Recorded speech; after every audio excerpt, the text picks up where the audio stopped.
So minimally invasive surgical techniques in the prostate, or MIST, is surgery used to treat symptoms from an enlarged prostate. So the surgery will improve the flow of urine through the urethra, which is the tube that carries urine from the bladder outside of your body, either by compressing the prostate or cutting or vaporizing the prostate.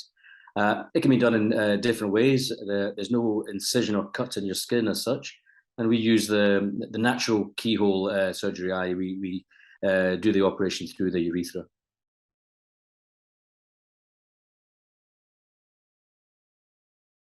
Well, as with all uses of minimally invasive surgical techniques or MIST, the advantages in prostate surgery are its less invasive nature when compared to more traditional forms of operation, such as transurethral resections of the prostate, or TURP.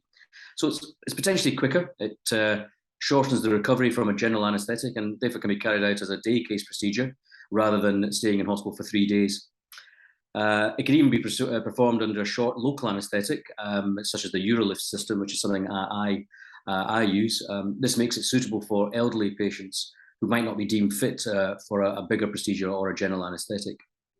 So it's quicker recovery, also fewer side effects from the more invasive and traditional types of surgeries, for example, pain, bleeding, infection. Also, we avoid erectile dysfunction or retrograde or dry ejaculation. There's also a lower risk of having a post-operative temporary catheter in place as well.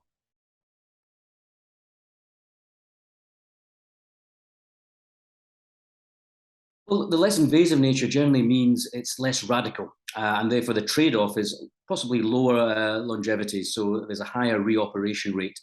For example, in the urolift system, one of the longest-running minimally invasive operations for the prostate, and therefore has the most data, the need for another operation is around 15% after 5 years versus 5% for TURP.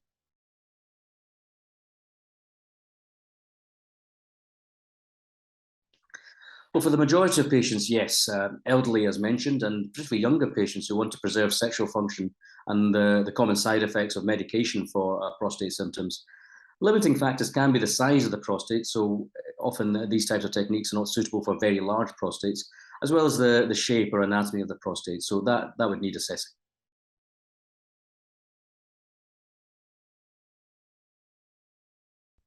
Well, I always counsel my patients regarding the discomfort that they may experience when they're avoiding urine after an operation. As one would expect, the operation or procedure would leave a raw area internally.